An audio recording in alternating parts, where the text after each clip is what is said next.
एक शांत गांव के हृदय में, जहां हरे भरे खेत और घुमावदार नदियां थीं, एक कुशल कुम्हार रवि रहता था। उसके हाथों में जादू था। वह सबसे मुलायम मिट्टी को खूबसूरत बर्तनों और फूलदानों का रूप दे सकता था। उसके हर बर्तन में एक आत्मा थी, एक ऐसी कला जिसे गांव में कोई और कुम्हार नहीं बना सकता था। अपने हुनर के बावजूद रवि गरीब था। वह अपनी पत्नी मीना और छोटे बेटे अमित के साथ एक झोपड़ी में रहता था। एक सुबह, जब रवि एक नया बर्तन बना रहा था, एक रईस सौदागर अपने शानदार घोड़े पर गांव में आया। उसके कपड़े चमक रहे थे, उसकी अंगूठियां जगमगा रही थीं, और उसके हाव भाव में गर्व था।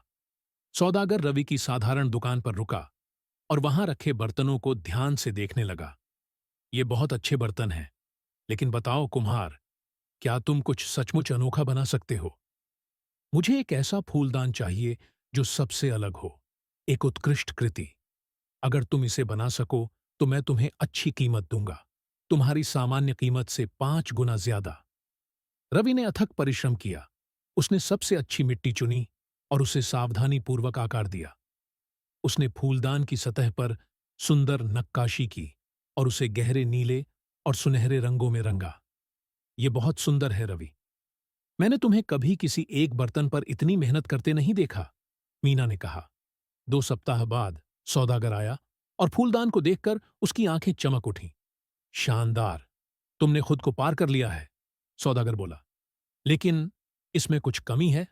सोना। अगर तुम इसे सोने से मढ़ दोगे तो मैं कीमत दोगुनी कर दूंगा।